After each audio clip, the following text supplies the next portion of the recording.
At ayun na nga, may nakita tayong ano, dati kong kakilala, si Santos, ang pangalan niya, isang basketball player. Ayun, kakagaling ko lang nag video ng TikTok ko about dun sa batis ng katotohanan. At ngayon maglalakad tayo. 5:30 ako lumabas. So mag-iisang oras lang tayong maglalakad. Ang routine is iikot lang tayo mula dito sa bukid hanggang dun sa highway pabalik ng bahay. Ganun lang. O diba? Fresh! Sino magsasabing hindi fresh kung kunam? Ayan. Naglalakad tayo ulit para sa ating health. Marami tayong madadaanan ng kakilala dito. Pero ang tanong, iikot ba ako? Pero kasi, ang magiging problema natin pag ganitong gabi na at maglalakad pa tayo hanggang sa bukid, ang ma-encounter natin ay ahas. So, para maging safe, ayun, maglalakad tayo sa highway. Pero pwede rin tayong lumakad dito sa may gilid ng. Pero paano pag nalaglag ka Hindi naman. Kasi control mo naman ang katawan mo. Balancing. Huwag lang tayong itutulak ng something. Pero wala tayong dadaanan dyan. Babalik tayo. Ay. Nakakapagod ba? Hindi. Exercise ng something. Uy, pero nagasgas ka na naman. Hindi naman siguro. O, di ba? Dito sa dadaanan natin, laging maputik lalo pag umuulan palagi. Pero pag kuwan naman, ilang days nang hindi umuulan. I think 2 days na. Pero may gabi bang ano? May times ba? Doong isang araw, umulan ba? Umambon lang? Saglitan? Pero hindi siya ganun. Ay, sorry. Hindi siya ganun. Hindi siya ganun kalakas. Pero tingnan natin kung fresh ba tayo. Fuck! Mapayat na tayo kahit dito. Ito yung ating daily routine. Babakita ba natin ang nature? Yes.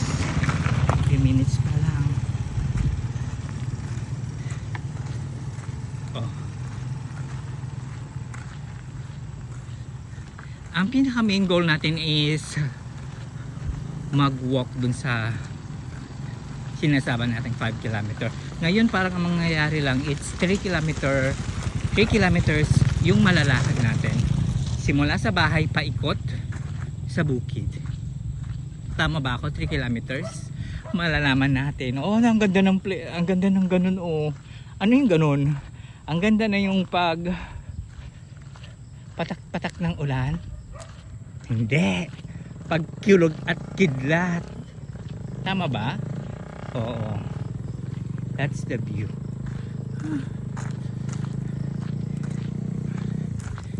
Kailangan natin ng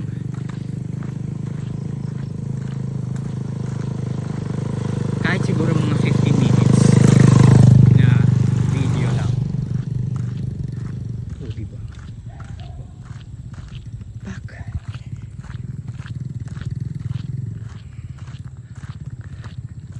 Diba tumidilim na.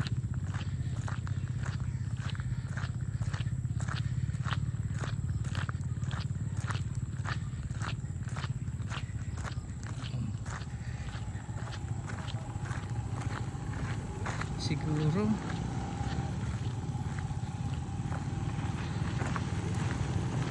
kumahaba na yung mga tao.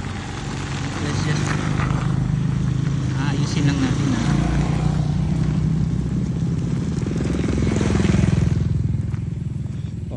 pasensya na, medyo magiging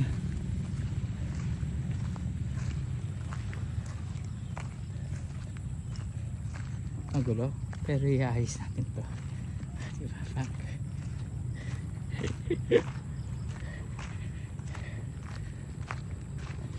$36.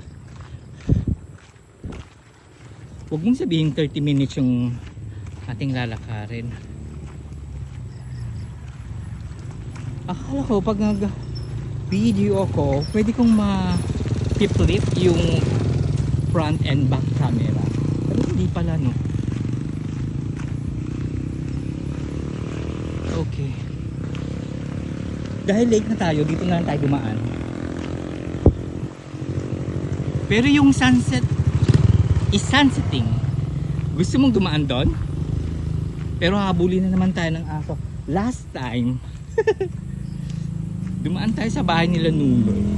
May mga aso.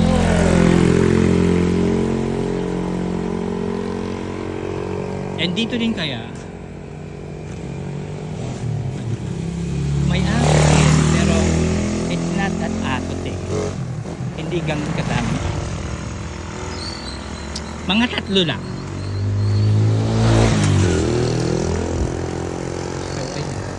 Push mo lang ito. Sino yun? Ah?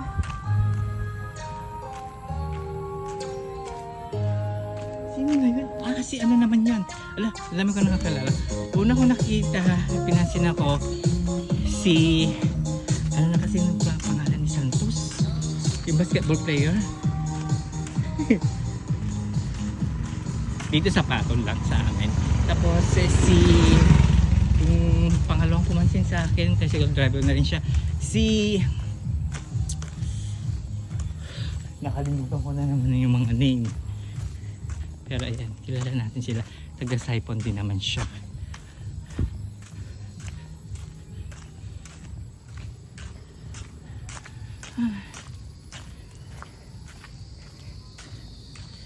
Nakakapagod ba?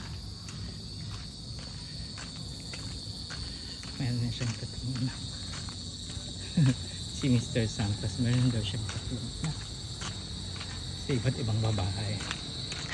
Oh, chismis ko! Pero hindi naman masyadong chismis yan.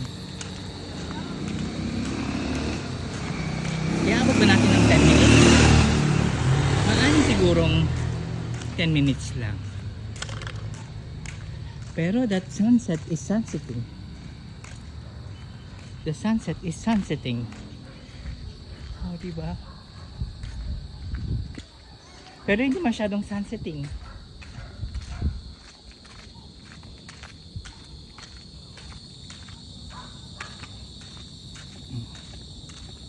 Nag-walk tayo.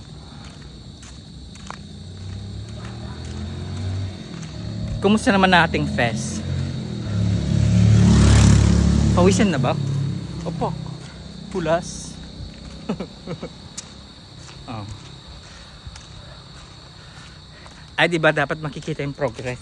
Pero, kumain kasi ako. Kumain na naman ako ng donut. Isang donut at saka... Pero hindi naman ako nag-soft drink, na sip ko lang. Pero kasi naalala ko. Hindi pwedeng mag soft drinks. Ang Diyosa na ito. Pak. Kasi tataba lang tayo lalo. Ayan. Naabot na natin yung highway. Sorry. Pak. For the highway. Kaya lang for the bilis naman yung dumadaan. So 10 minutes vlog lang to. Tapusin na natin and then we're good to go.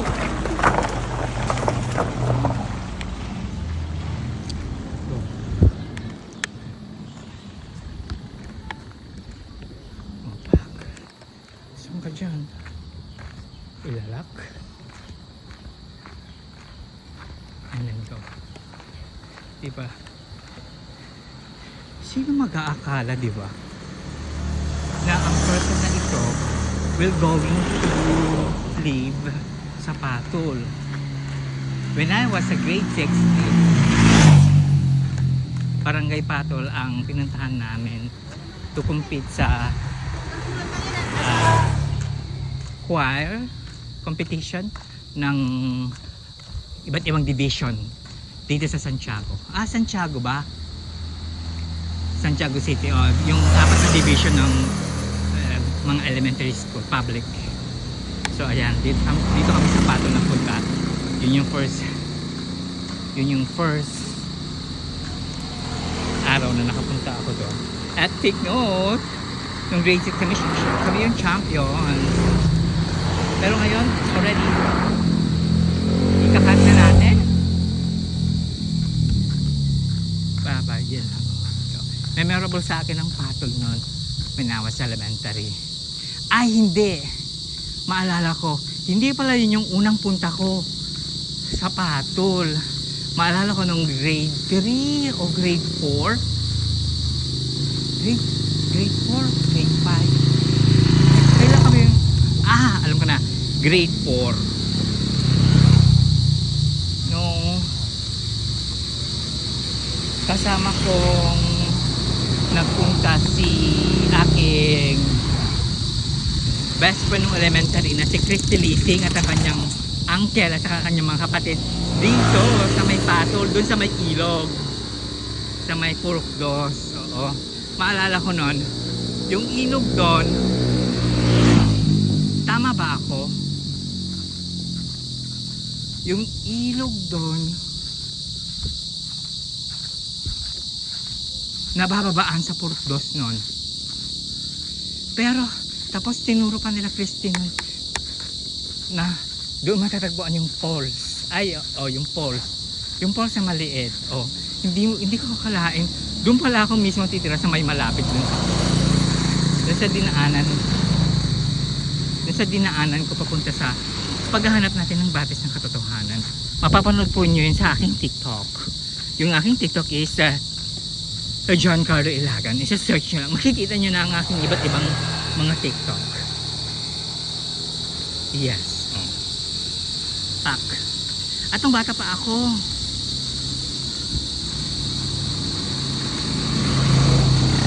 so ito yung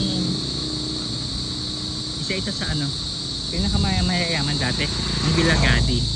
Pero ewan ko kung anong nangyari na sa Bilagadi, bakit nawala na siya. Baka iba nang may-ari o naibenta na.